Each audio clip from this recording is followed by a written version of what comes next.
Olá, meus queridos irmãos e irmãs, sejam todos bem-vindos e bem-vindas à nossa aula Catequeses Sexta, né? E nesta aula vamos fazer uma pergunta que não quer calar, né? A pergunta é: quem é o homem? Vamos ver a criação, né? Estudar um pouquinho a criação, tendo visto já os anjos, quem é Deus, vamos ver a criação. E na criação, a criação do homem, vamos fazer essa pergunta, que é uma pergunta, na verdade, né, antropológica. A filosofia antropológica ou a antropologia filosófica. E o salmista faz essa pergunta, né? Senhor, quem é o homem? Né? Para assim o tratardes com tanto carinho. Pouco abaixo dos homens o fizestes, diz o salmista. Pelo sinal da Santa Cruz, livra-nos Deus nosso Senhor dos nossos inimigos. Em nome do Pai, do Filho e do Espírito Santo. Amém. O homem é uma criatura racional, composta de alma e de corpo. Era assim que os antigos catecismos, até Trento, definia o homem. O homem é uma criatura racional, composta de alma e corpo.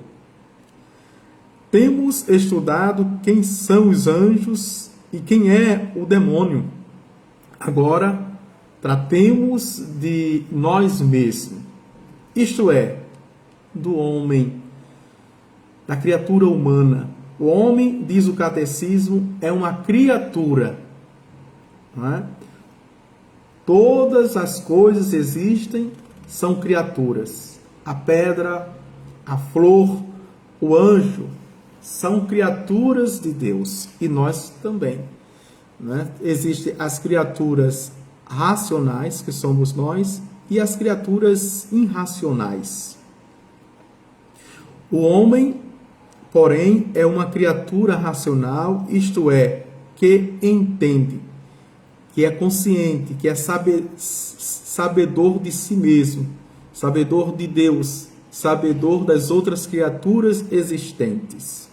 As pedras não vivem, não se movem, não entendem. As plantas vivem, mas não se movem, nem entendem. Os animais vivem, movem-se, mas não entendem. Se vocês lerem um problema de matemática, não é? A um cachorrinho, será que ele o resolverá? Não. O cão, o pet hoje, não tem a razão. É irracional. O homem é o rei da criação, não é o leão, não é? Mas o homem, somente ele é racional, somente ele governa, somente ele administra, somente ele gerencia, somente ele é o gestor, não é? De todas as coisas, e que o Senhor quis assim e colocou toda a criação para que ele administrasse. O homem não é puro espírito, como os anjos, é composto de alma e de corpo. A palavra composto quer dizer que resulta de partes. Assim, um lápis é composto de madeira e grafite, não é? O corpo e a alma unidos formam o homem. O corpo é material e terreno. A alma é a parte espiritual do homem e é criada diretamente por Deus. A alma também é uma criatura de Deus. A alma dos homens não é como a dos animais, isto é, uma alma que morre com o corpo. O homem é racional, precisamente porque a alma é espiritual, livre e imortal. Sendo criatura, sendo criada por Deus, ela é imortal. E existe liberdade. Pelo corpo, o homem assemelha-se aos animais. Pela alma, assemelha-se a Deus. Atenção aqui, não é? É muito importante. É a alma que dá vida ao corpo. Quando ela se separa, o corpo morre e se corrompe. O homem, por meio da alma, compreende e aprende as coisas. Um cadáver não compreende mais nada, porque a alma separou-se. Os animais não entendem porque não têm alma espiritual. Além disso, a alma torna o homem livre de fazer ou não fazer uma coisa, de fazer uma antes do que outra. A liberdade é um dom que Deus deu à nossa alma, a fim de que ela pudesse escolher entre o bem e o mal. Não é? A alma é a nossa psique, não é? Que é inteligência, vontade e liberdade. Os animais não possuem essa liberdade. Eles seguem o instinto e não podem agir diferentemente. Por exemplo, as abelhas não podem fabricar de outro modo sua colmeia, porque o instinto as impele necessariamente a fazer assim, né? Mesmo que é uma das sociedades mais organizadas, juntamente com as formigas, né? E é monárquicas. Existe um império entre elas, mas são instintivas. O homem, ao contrário, pode escolher entre o bem e o mal, de modo que o prêmio ou castigo que receber um dia dependerá do modo que tiver usado sua liberdade. O homem, portanto, pode também fazer o mal. Deus não impede, aliás, como não o impede aos anjos rebeldes e não impediu Adão e Eva, mas é um infeliz aquele que usa da própria liberdade para fazer o mal. A liberdade deve ser usada só para o bem. A segunda pergunta: como criou Deus o primeiro homem, isto é, Adão? Deus criou o primeiro homem, isto é, Adão, formando seu corpo do limo da terra e unindo a esse corpo uma alma imortal. Né? Quando diz que Deus, do barro da argila, fez o homem, como está no Gênesis, nos 2 capítulos, 1º e 2º, e soprou em suas narinas o hálito da vida, então a alma. Para criar o mundo, Deus disse uma só palavra: exista, ou seja, fiat, faça-se, e se fez. E para criar o homem, podia também criá-lo com um simples ato de sua vontade, como fez com os outros seres. Ao invés, Deus pôs na criação do homem maior solenidade e maior ternura, quando ele o modelou com as suas próprias mãos. Quando tudo estava criado, disse Deus: façamos o homem à nossa imagem e semelhança, para que domine os peixes do mar, as aves do céu, os animais, toda a terra e todos os répteis que se arrastam sobre a terra. Toda a criação Deus coloca em suas mãos. E Deus formou com o barro da terra um corpo humano, o qual não via, não ouvia, não caminhava, não tinha vida. Deus soprou-lhe no rosto o sopro da vida, ou seja, a alma, e o homem tornou-se pessoa viva. A esse homem Deus deu o nome de Adão, que significa feito da terra, não é? O pai dos viventes. Terceira pergunta: como se formou Eva? Não é? E percebam que aqui está em consonância com as Escrituras, não é? Essa doutrina está em consonância com as Escrituras, fundamentadas, né, por ela.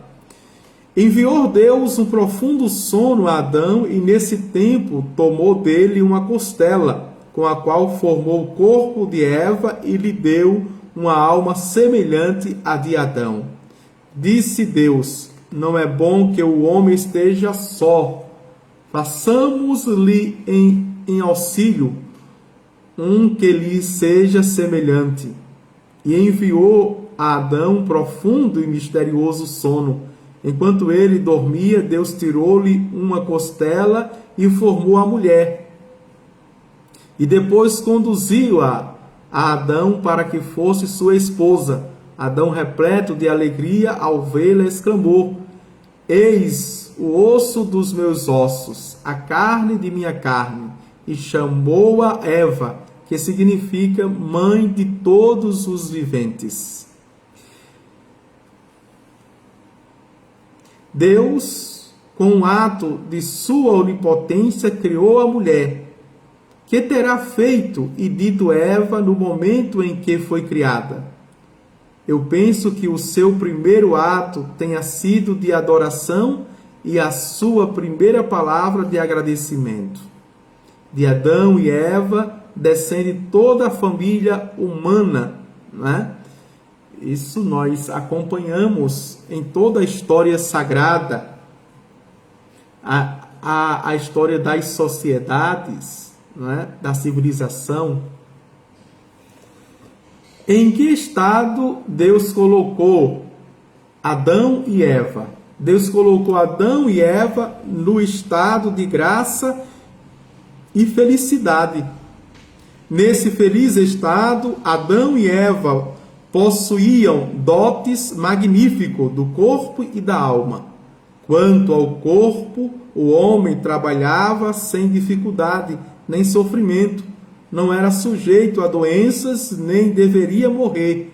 Depois de ter experimentado os gozos naturais nesta terra, seria levado ao céu, felicidade eterna.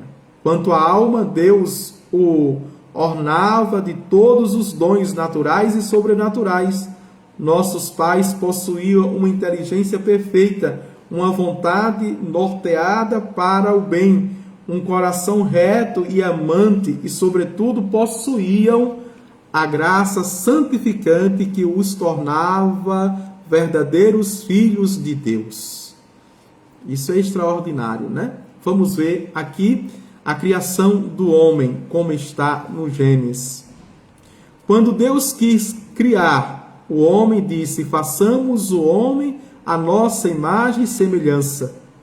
Mande ele aos peixes do mar, às aves do céu e a todos os animais que se movem sobre a terra. Com o limo da terra, Deus formou o corpo do homem. Depois bafejou-lhe o rosto com um sopro de vida, isto é, infundiu-lhe uma alma inteligente e imortal. A este homem Deus formou Adão. Enquanto ele dormia, tirou-lhe Deus uma costela com que formou a primeira mulher, que Adão chamou Eva. De Adão e Eva descende todos os homens. Glória ao Pai, ao Filho e ao Espírito Santo, como era no princípio, agora e sempre. Amém. O Senhor esteja convosco, Ele está no meio de nós. Abençoe-vos Deus Todo-Poderoso, Pai, e o Filho e o Espírito Santo. Amém. Quando voltar com a segunda aula, volto com o tema os sinos. Né? Vamos entender um pouquinho, né, a história dos sinos, como eram, que funcionava e ainda hoje como funciona. Tchau, tchau. Até a próxima aula daqui a pouquinho.